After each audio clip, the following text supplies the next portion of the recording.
I grew up on a small farm outside Watertown, South Dakota, and as a kid, I accomplished what many Midwestern families want for their children. I was a state champion in high school debate, graduated at the top of my class, and received other awards. I then stayed in South Dakota for college, where I ran for the South Dakota House of Representatives at the age of 21, a campaign that was featured on CNN. I also visited high schools and spoke to students about how they could start achieving their goals and making an impact in their communities. I worked in our nation's Capitol building, and now I attend one of the top law schools in the country, where my legal scholarship has received national recognition and will be published this spring. Most recently, I became an uncle to my niece, Winnie. These are all parts of my life that I am proud of and think represent who I am as a person. Yet, one thing about me causes some people to change their entire perception of me or refuse to get to know me in the first place. Something that makes people think I am not a role model for children, that I am mentally ill, and even a danger to their community. That something is another important part of my identity.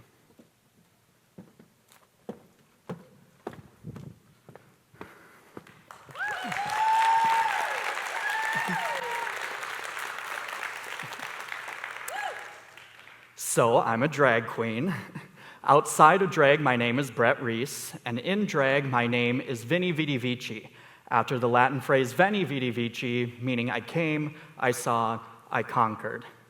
Vinny comes from my middle name, Vincent, which was the name of my grandfather, who up until a few years ago when he passed away, was one of my #1 supporters. But some people don't know any of this about me. They don't know what I've accomplished. They don't know what I value. They don't know me. Instead, their entire perception of me is based off of one part of my identity that they have deemed has little value, is unprofessional, and perhaps even dangerous. This isn't unique to my drag identity. It applies to my sexual orientation and gender expression as well. For most of my adult life, I've had to fight against the preconceived notions that people bear against me.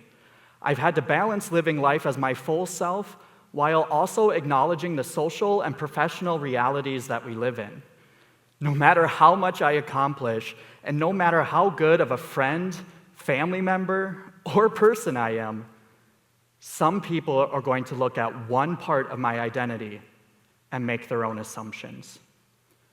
And I know I'm not alone in this. But I believe, despite the consequences, we should all fully embrace those identities rather than fear them, to treat them as platforms rather than as pitfalls.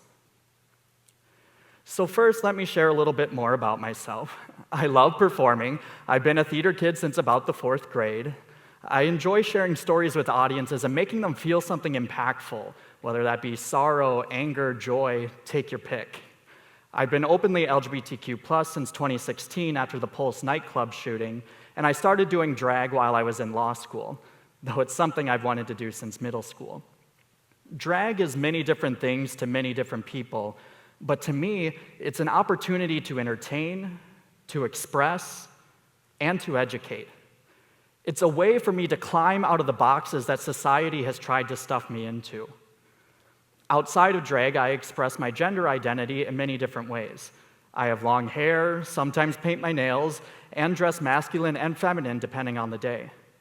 What connects each of these identities, my sexual orientation, gender expression, and drag identity, is that they are all ways in which I affirm to myself that I deserve to live my life authentically and however I choose, which is what everybody deserves. But there exists a visibility issue, and a lack of visibility can cement and preserve particular harmful social norms, something key I've learned on my journey. As I mentioned, I grew up on a small family farm in a conservative state. I remember one of my relatives asked my mother one holiday, "What are you going to do if he's gay?" As if it was some terminal illness. Growing up in the Catholic Church, I remember hating this part of my identity. I used to cry myself to sleep at night because I was terrified that I was going to hell. And in my hometown, and my whole state really, there were no openly LGBTQ+ role models that I could look up to. My identity was something I had to figure out for myself at a very young age.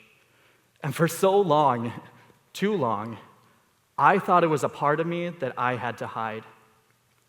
I thought the career that I wanted, a career in law and politics, wouldn't be achievable if people knew that I was LGBTQ+.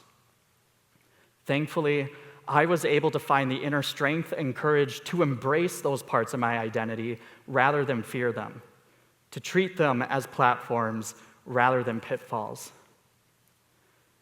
And once I was able to do that, I made a commitment to myself that my career would not dictate who I am.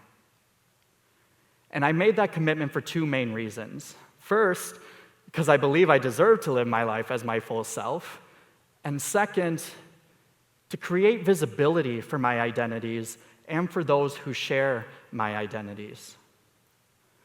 Now, while I've made the commitment that my career will not influence my identity, that is not to say my identities do not influence my career. My sexual orientation, gender expression, and drag identity all influence my career path, whether I want them to or not. I was openly LGBTQ+ when I ran for the state legislature, and I also organized some LGBTQ+ activism efforts in my hometown, including organizing my hometown's first ever Pride March. I also asked the city council to pass a non-discrimination ordinance, which would have granted legal protections for people from discrimination based on certain characteristics in areas such as housing and public accommodations. But ultimately, the city council shut that proposal down. All of this to say, if I ever want to run for public office again, especially in my home state, my sexual orientation, activism efforts, and drag identity will certainly be brought to the forefront. And this experience isn't unique to my experience in politics. Since coming to law school, I've learned how my identities can and will influence my legal career. When I was searching for clerkships, which are job positions working for a judge after graduation, I was told that I likely would not be able to perform at Pride events or advocate publicly for the LGBTQ+ community because some judges might view it as too political. Now, on the one hand, this makes some sense. Judges are supposed to be neutral.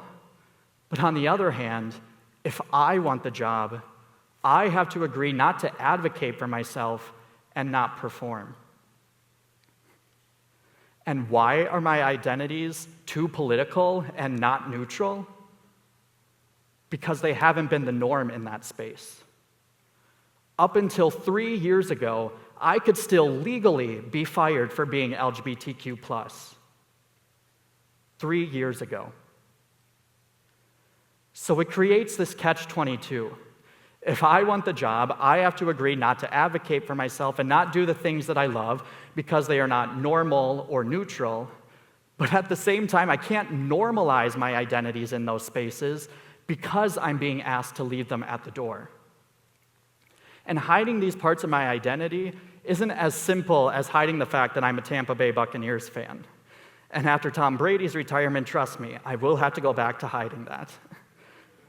My sexual orientation and gender expression are outward parts of my identity. Hiding my gender expression involves way more than just not saying something. I have to constantly be aware of and sometimes change my physical appearance because people can see it.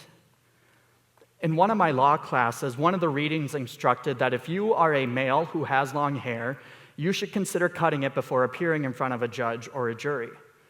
And I've been told that having my nails painted may be too distracting or maybe unprofessional. No matter where I go in the legal field, I will constantly have to decide how much of my identity I bring to the workspace. My hair and nails have nothing to do with my legal knowledge and ability, but if I wear my hair down and have my nails painted and talk to the wrong client, the wrong judge, or the wrong law firm partner, the consequences could be detrimental. And if they learn that I do drag in my spare time, who knows what would happen to my credibility? Even doing this TED Talk, which is an amazing platform to share ideas with the world, could have negative consequences on my career just by sharing my story. But I frequently remind myself of the commitment I made. My career will not dictate who I am. I deserve to bring my full self to the workplace and life generally. Now, while I mostly focused on the negative consequences of this commitment, there have been some surprisingly positive outcomes as well. When I was interviewing for law firm jobs, one of the questions I would receive most often was, "What accomplishment are you most proud of?"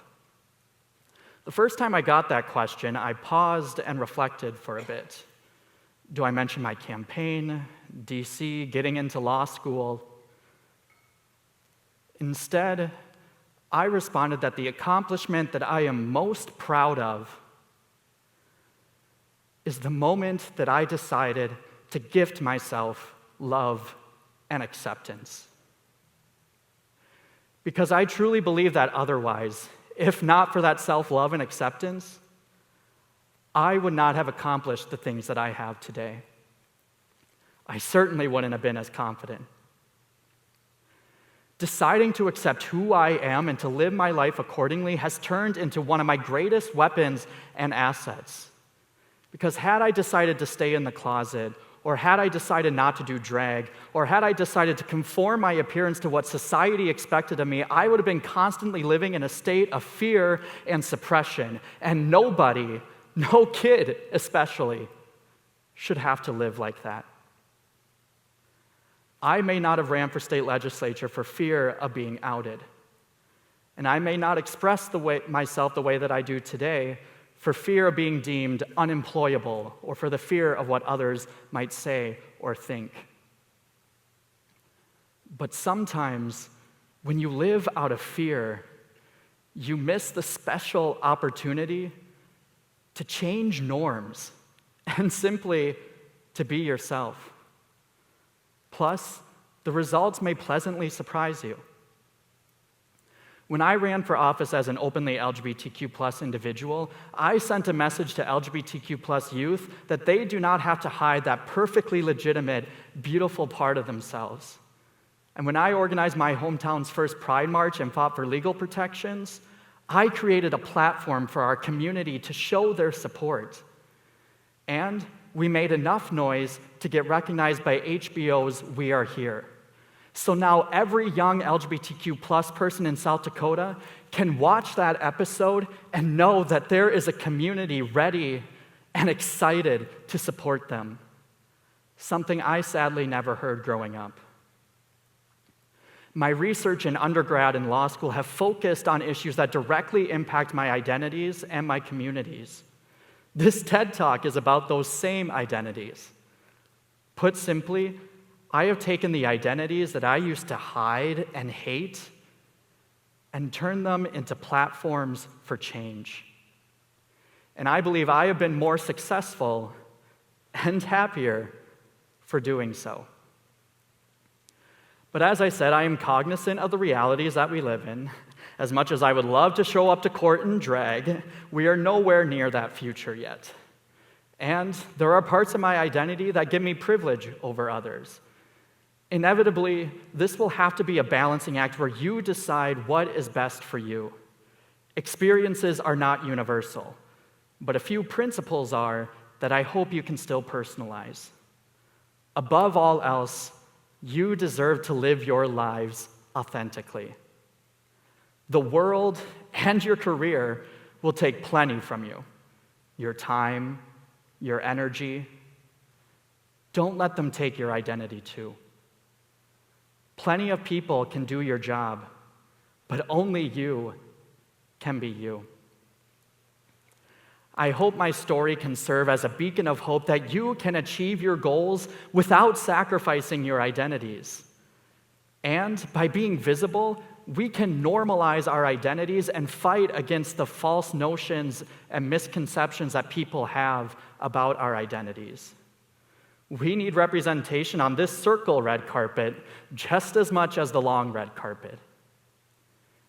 And to any LGBTQ+ youth or anyone else that feels like they fall outside the mainstream, Know that your full self is deserving of love, and that you bring something unique and special to this world. You can be who you want to be, not in spite of, but because of your identities. You can be a student at a top law school and give a TED Talk in drag. If someone would have told this little boy on the family farm that in 20 years he'd be giving a TED Talk at Duke in drag, he would have told you were crazy. And yet, here I am. I may be wearing platforms, but that is not my pitfall. Thank you.